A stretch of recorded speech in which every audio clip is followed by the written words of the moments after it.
title, they gave me a name tag that said, "The Disappointment," at my dad's birthday party. So, there I was, at my dad's big birthday bash, when I walked in and spotted the name tags on the welcome table. Mine?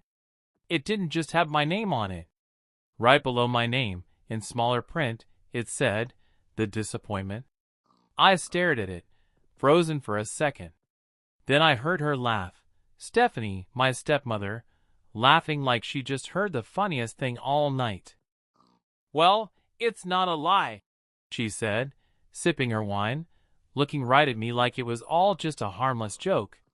So I grabbed my glass, stood tall in the middle of the room, and tapped it loud enough to turn some heads. "Here's a toast," I said, "to the last time any of you will ever see me." My dad started coughing like he was choking, but the real moment, the one that mattered, was when I turned around and walked out that door without another word.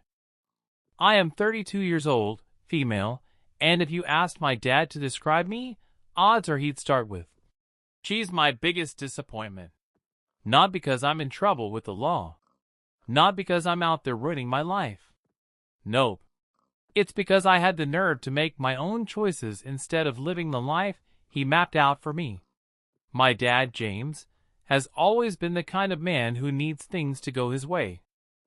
He's obsessed with control, appearances, and family values, as long as the loyalty flows in his direction. I was 10 when my parents split up. It wasn't a loud, messy kind of divorce, at least not on the surface. But it didn't take my dad long to move on. A year later, he was already remarried to Stephanie, a woman who came with 2 kids of her own, Hunter and Olivia. That's when everything shifted. At the beginning, I did my best. I was just a kid who wanted her dad to be happy. I tried to make it work. Stephanie, well, she had that sugary sweet persona that only worked in front of other people. You know the type, overly friendly, acting like we were all one big happy family. She'd squeeze me into tight hugs and say things like, "I just know we're going to be besties." But when no one else was looking, it was a different story. She had one focus, and that was her kids. My dad, who used to be super involved in my life, slowly started checking out. It felt like he traded being my dad for being their dad instead. It started small. He'd forgive my soccer games, but always make it to Hunter's. He missed school pickups for me, but never missed a single one of Olivia's dance recitals. Then it got worse. By the time I hit 14, I was expected to babysit both of them, do extra chores around the house that they never had to lift a finger for, and play the role of supportive big sister, while they got away with everything. And if I said anything about how unfair it was, my dad would sigh like I was draining the life out of him. "They're younger. They need more from us. Be mature," he'd say. Stephanie didn't bother with guilt trips. She just flat out called me selfish. But the moment that broke everything? That came when I found out my dad emptied the savings account my mom had set up for me. That money was supposed to pay for my college education. My mom fought tooth and nail in court to get some of it back, but honestly, the damage was already done. I was angry, hurt beyond belief. I barely spoke to him through my senior year of high school. When I finally left for college, on my own dime, I kept my visits home to a minimum. Holidays. Maybe a birthday. That was it. Years passed, and things between us never really got better. I'd still get invited to family events, but it was always more out of obligation than any real desire to see me. I felt it every time. My dad and Stephanie treated me like I was just a stubborn problem they had to put up with. Meanwhile, Hunter and Olivia could do no wrong. Which brings us to the birthday party. Stephanie had gone all out. It was one of those parties where they invited anyone they had ever spoken to, like a giant show of how wonderful their lives were. I had no intention of going, but my aunt, one of the few people in the family who still had my back, convinced me to stop by. "Just show up for a little while," she said. "You never know. Maybe things are different now." Spoiler alert, they weren't. The second I walked in, I felt that heavy cloud settle in. The same old cold tension. People I hadn't seen in forever were there, but no one really welcomed me. I got stiff nods and forced smiles, like they were surprised I showed up and wished I hadn't. I spotted my dad across the room, laughing with his buddies.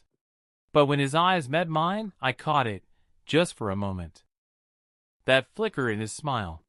He wasn't expecting me. Maybe even hoped I'd stay away. And that's when I noticed the table. It was tucked near the entrance, holding a bunch of name tags. This was Stephanie's idea. Obviously, she loved doing things like this at parties, said it made mingling easier. Most of the tags were basic. Uncle Mark, Cousin Rachel, Neighbor Tom. Then I found mine. At first, I thought I was seeing things. I picked it up, staring at it like it couldn't possibly be real. My name was there. But underneath, in smaller font, someone had scribbled, "The disappointment." I felt this slow burn rising in my chest. My hands tightened around the name tag. My heart started pounding. Maybe it was a joke? A stupid, tasteless prank? Maybe one of my cousins thought they were being funny? But then I heard it. That same smug little laugh from across the room. Stephanie was standing near the bar, her wine glass in hand, watching me. That grin on her face told me everything I needed to know. She was proud of herself. Our eyes met. She raised her glass just slightly, like it was all a harmless little game. But I wasn't about to play. I could feel my heartbeat pounding in my ears. A few people had started to notice me standing there by the table. I caught a couple of sideways glances, the kind where no one says anything out loud, but you know exactly what they're thinking. I could feel the pressure, the silent judgment. It was like everyone was mentally whispering, "Do not make a scene. Do not embarrass anyone." I took a slow, steady breath and gently set the name tag back down. I straightened it with the others, lining it up perfectly like I had not just been slapped in the face. And for a moment, I almost laughed. Of course Stephanie pulled something like this. This had her fingerprints all over it. Not an outright insult. Not something anyone could point to and call out directly. But just cruel enough to cut deep, while still giving her an out, just in case someone called her on it. That was Stephanie's specialty. She always played dirty without ever getting her hands dirty. I should have seen it coming the second I walked into that house. Then I felt a hand on my shoulder. I turned and saw my aunt standing behind me, the only person in the family who had ever really understood me, who had never treated me like I was the problem. Her expression was tight. Her brow creased, lips pressed into a firm line. She had seen the name tag. Her eyes flicked toward Stephanie, then back to mine. "Are you all right?" she asked gently. I gave her the best fake smile I could manage. "Yeah," I said. "I'm fine." But I was not. Not even close. I was worn down in a way that words could not explain. This kind of exhaustion did not come from one moment. It built over years. This wasn't new. It wasn't even shocking. It was just another reminder. Another petty little dig to let me know exactly where I stood. I should have turned around and walked right back out that door. I should have left that house and never looked back. But something inside me said no. Not this time. So instead, I took another breath. I lifted my chin, squared my shoulders, and did something completely unexpected. I smiled. A real smile. Relaxed. Easy. Like nothing had happened at all. I reached over and grabbed a glass of champagne from a server walking by. Tapped the rim lightly with my fingernail. And slowly turned toward the room. If Stephanie wanted a performance, I was going to give her one she would never forget. I raised my glass slightly in the air, just enough to catch the attention of a few people nearby. I hadn't caused a scene, not yet, but the soft clink of my nail on the glass had drawn just enough attention.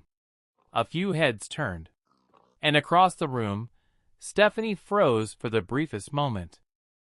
She hesitated, just for a second, before taking another slow sip of her wine, her eyes narrowing slightly like she was trying to read what I was about to do. I held the moment just long enough, like I was deciding whether I was about to make a toast in front of the entire room. Then I gave my head a small shake, like I had changed my mind, and calmly walked deeper into the party. I was not going to give her the meltdown she was hoping for. Not yet. The rest of the party was exactly what I had expected. Crowded, stiff, way too overdone. Fancy catering. Perfectly arranged centerpieces. Like something straight out of a lifestyle magazine. Stephanie had pulled out all the stops, as usual. Because for her, it was never just about my father's birthday. It was about image. About appearances. It was her way of showing off to the world. Look how perfect our life is. Look how happy our family is. Look at what we've built. Look at our children. Children, of course, who did not include me. Hunter and Olivia were already in the center of it all. Olivia was surrounded by a group of relatives, flashing her oversized diamond ring, bragging about her upcoming wedding. "Dad's covering everything," she said with a proud little smile, spinning the ring on her finger like she had just won the lottery. "We just wanted something classy, you know? Not one of those Pinterest messes." I almost laughed. That was Olivia, always polished, always putting on a performance. Just self-absorbed enough to make everything revolve around her, but never so much that anyone could call her out on it. Hunter, meanwhile, was over by the bar, nodding like a politician, while a couple of my dad's old friends congratulated him on his new job. A job I would bet money he had not earned himself. Hunter never had to work for anything. Every opportunity landed right in his lap. Every bad decision he made, quietly swept under the rug by my father.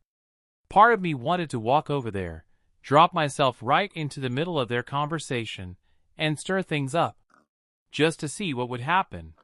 But before I could move, I heard my father's voice behind me. "Ah," he said, and I turned to see him walking toward me with a drink in his hand. His expression was carefully neutral. "I did not think you would actually come." I gave him a smile, but it didn't reach my eyes. "Wouldn't miss it," I said. He gave a slow nod, glancing around the room, like he was already halfway distracted. Then he looked back at me. "So, you've been keeping busy, I hear." There it was. The usual avoidance. That polite, generic way of asking how I was doing without actually asking anything. I nodded. "Yeah. Work's been going well. I bought a house last year." His eyebrows lifted slightly. "A house?" "Yep." He took a sip from his glass and said nothing else. That was always the thing with my dad. Every time I accomplished something without needing his help, it seemed to irritate him more than anything. Like I was wrecking the story he liked to tell himself about who I was, this lost, irresponsible kid who never grew up. Every step I took on my own was another crack in that version of me he had built in his head. And he did not like that one bit. He never liked it when I proved him wrong. My father always preferred the version of me he could quietly shake his head about, the one he could mention in a hushed voice at dinner parties, with a heavy sigh and a look of, "What can you do?" That way, he got to play the role of the disappointed but noble parent. I could see it in his eyes. He was searching for something to say, probably lining up the next passive-aggressive jab. But before he had the chance, Stephanie's voice sliced right into the moment. "Well," she said, suddenly beside him, her smile stretched wide like it had been glued on. At least she finally did something responsible. That heat in my chest flared again, almost instantly. I turned to face her, and there she was, glowing like she was genuinely thrilled to see me. But I recognized that look. I had seen it more times than I could count. Stephanie was a master of the smile that cut like a blade. She could insult you straight to your face, and somehow make you the problem for reacting. It was just a joke. You're too sensitive. I should have brushed it off. I should have walked away. But I didn't. Something about that night, about the name tag, about how my dad barely acknowledged me, about being surrounded by people who had never once made me feel like I belonged, it all hit a little too hard. And I had had enough. I tilted my head slightly, eyes on Stephanie. "You know," I said lightly, "I was going to let it slide." She blinked, caught just a little off guard. "But I have to ask, who came up with the name tag?" Her smile faltered, just for a heartbeat. A flicker of something crossed her face before she recovered. "Oh, come on," she said with a dry chuckle. "You always take things so seriously. It was just meant to be funny." I nodded slowly. "Right. Hilarious." She shrugged and took a lazy sip of her wine. "Maybe if you were not always so angry all the time, you'd—" I raised a finger, stopping her mid-sentence. My voice was calm, steady. "Actually," I said, "you're right." Her eyes narrowed. "About what?" "About jokes," I said, pivoting slightly and lifting my champagne glass. "Because now that you mention it, I have one too." She stared at me, caught completely off guard. My dad shifted beside her, his body suddenly stiff, unsure of what was about to happen. And then I smiled. A slow, relaxed smile. "I'd like to make a toast." That caught everyone's attention. The room didn't go silent all at once, but it started. A few people nearby turned their heads. Others leaned in. Conversations dimmed to a low murmur as people realized something was happening. Because everyone loves a toast, especially one that shows up out of nowhere. I could feel the change in the air. My father's shoulders tensed. Stephanie let out a nervous little laugh and shifted her weight. "Oh, come on," she said quickly. "You don't need to do that." I lifted a hand, still smiling. "No, really. I insist." And that was it, the tipping point. A hush settled over the room as more people stopped talking and turned my way. Some picked up their glasses, expecting the usual light-hearted speech. A funny memory. A heartfelt message. Something sweet and forgettable. They had no idea. Stephanie's smile tightened, though she was still trying to play it cool. She thought I was the same girl I had always been, the one who laughed things off, who let her get away with these little games. The girl who stayed quiet. But my father? He looked worried. He knew better. His hand gripped his glass tighter. And for the first time all evening, he actually looked at me. Not past me. Not through me. At me. I let the silence stretch for a few more seconds, building the tension, then raised my glass higher. "To my father," I began, my tone light and casual. "And to Stephanie, of course." People gave polite chuckles, expecting some warm family message. I took a slow sip from my champagne and continued. "Because honestly, if it weren't for them, I don't think I'd have learned one of the most important lessons of my life." Stephanie chuckled, clearly trying to keep things from spiraling. "Oh boy," she said under her breath. A few people laughed with her. They thought I was about to crack a joke at my own expense. Maybe poke a little fun and patch everything up. But I just smiled wider. "No, really," I said.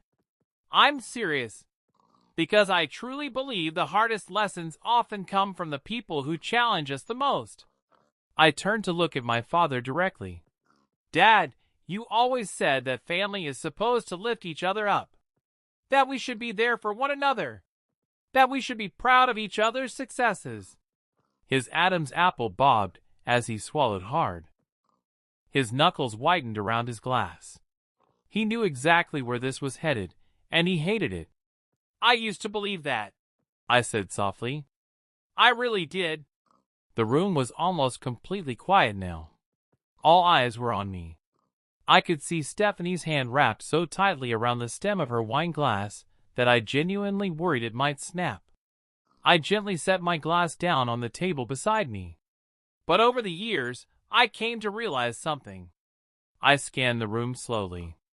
That kind of support. It only exists if you fit into the version of yourself they've decided is acceptable. If you play your part the way they've written it, whether that's the overachiever or the screw-up, they'll keep you close. But the second you step out of character, the moment you try to be something they did not choose for you. I let out a sharp breath, giving a small shake of my head. Well, that's when the masks come off. That's when you see how they really feel. I heard shifting bodies. A few people fidgeted with their drinks. Others exchanged uncertain glances, like they weren't sure if they should keep listening or slowly back away. But no one interrupted. And that silence? That silence felt like power. Olivia kept darting glances at my dad, clearly trying to read his reaction before deciding how she should feel. Meanwhile, Hunter leaned back, arms crossed, with that same smug grin like the whole thing was just some show for his amusement. And Stephanie, well, she was still wearing that smile of hers, but her grip on her wine glass had gone so tight I thought the stem might snap. I let my voice soften, though it didn't lose its steadiness. There was a time, I said, when I truly believed that if I just worked hard enough, if I followed the rules, if I did everything right, you'd finally look at me differently. I let that hang in the air for a moment. But now I see it clearly. It was never really about what I did. It was never actually about me. Stephanie opened her mouth, probably about to interrupt or spin it into some sarcastic remark, but I beat her to it. I turned my eyes back to my dad. Because deep down, I said, I was never meant to succeed, was I? There was a brief flicker in his expression, almost like a crack in a mask, before he shut it down again. But I had seen it. I rolled my shoulders back and let out a slow exhale. But the thing is, I did succeed. I built a life, I continued, on my own terms, away from all of this. And let me tell you, it's peaceful. It's whole. It's mine. I could see the confusion on some people's faces, like they were trying to reconcile the version of me they had been told about for years with the person standing in front of them now. They looked puzzled, curious, a little uncomfortable, because no one really knew who I was. Not the real me. Only the edited version that Stephanie and my dad had crafted behind my back for years. Stephanie forced out another laugh, trying to wrest back control of the moment. Oh, for heaven's sake, she said. This is absurd. It's just a name tag. I looked her dead in the eye. Calm. Unshaken. You're right, I replied. It is just a name tag. But it's also not. It's part of a pattern. A long, exhausting pattern of tiny little moments just like this. Little jabs. Little jokes. Small reminders that no matter what I do, in your eyes, I'll always be the disappointment. My father finally stepped forward, clearing his throat in that deep, practiced way of his. That's enough, he said, voice tight. I met his eyes, and this time I didn't look away. I agree, I said slowly. It is enough. Then I reached for my glass again. I lifted it, not high, not dramatically, but with quiet confidence. I let the moment breathe before I spoke. To the last time you'll ever see me. The silence that followed was absolute. My father froze, completely rigid. Stephanie's mouth actually fell open a little before she snapped it shut. I heard someone toward the back mutter, "Wait, what?" But I didn't give them any more of me. I set my glass down, turned around, and walked toward the front door without a word. I could feel every set of eyes on my back, the way the room had suddenly shifted from confusion to disbelief to something closer to panic. Because this time was different. I had said it out loud. I reached the door, paused for one final look behind me, and for the first time in my life, walking away didn't feel like running. It felt like freedom. It felt like choosing peace, like finally stepping into the life I had quietly been building far from the chaos that had always clung to this family. When I stepped outside, the cool night air hit me, and I breathed it in like I hadn't really taken a breath in years. It was over. I had cut the cord I should have severed a long time ago. No more pretending. No more hoping for acceptance from people who only loved me when I played the part they wanted me to play. I drove home that night in complete silence, not even turning on the radio. With every mile, it felt like a weight I'd been dragging behind me was lifting, slowly, steadily, until my shoulders felt lighter than they ever had. But even once I was home, sitting on my couch in the stillness of my living room, I found myself wondering, was it too much? Did I go too far? I knew I had done the right thing, but a small part of me still questioned it. The days that followed were a blur of unanswered calls and unread messages. I stayed off social media because I knew what would be waiting for me there. Whispers, accusations, gossip. I had walked out of my father's birthday party, publicly, and I had humiliated both him and Stephanie, his perfect wife, the woman who had spent years pushing me to the sidelines so her little empire would look flawless. The family group chat blew up. Dozens of texts rolled in. But I didn't respond. I wasn't ready for the fight that would come with it. Only one message meant anything, a simple one from my aunt. "Are you all right?" I stared at it for a while before answering. "I think I'm okay," I wrote back. "Better than I've been in a long time. Just not sure what to do next." She didn't push. She just replied, "Take all the time you need." The next morning, my father called. His voice sounded exactly the way it always did, like I was already disappointing him just by picking up the phone. "Where are you?" he asked. "I'm home," I said, "and I'm not coming back." There was a long pause, so long I thought he had hung up. "You can't just walk away like this," he finally said. "We're family. We're supposed to stick together." I didn't hesitate. Not if sticking together means lying about who I am. Not if it means becoming someone I'm not just to make you comfortable. That was the last time we spoke. Weeks went by. I skipped every family event. I stopped showing up for birthdays, holidays, weddings, whatever they had going on. I wanted no part of it. Most of the family either bought into whatever story my dad and Stephanie were telling or just pretended nothing had happened. I heard bits and pieces through other relatives. That my dad was deeply hurt. That Stephanie was furious. That Hunter and Olivia were disappointed in me for causing a scene. But I did not care. Because for the first time in my life, I had stood up and said no. And I knew I had done the right thing for myself.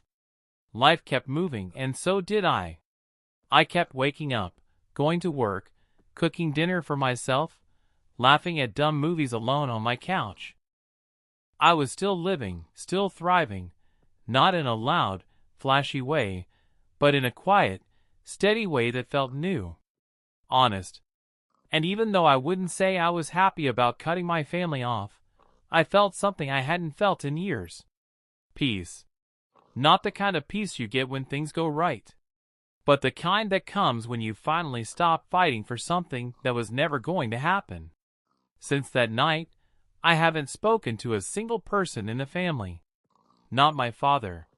Not Stephanie. Not Hunter or Olivia. Not the cousins, the uncles, the people who used to say family means everything, until I stopped playing along. The silence has been strange, but not unwelcome. There are still moments, though, when the doubt creeps in. Late at night, lying in bed, staring at the ceiling, I wonder, was I too harsh? Did I go too far? Was it wrong to call it all out, right there in front of everyone? Was I out of line for making that toast, for speaking the truth they've all tiptoed around for years, and then walking out without a backward glance? Did I burn the bridge, or finally set myself free? And maybe the harder question, was any of it even worth it? Because here's the thing. I know I'll never get my dad's approval.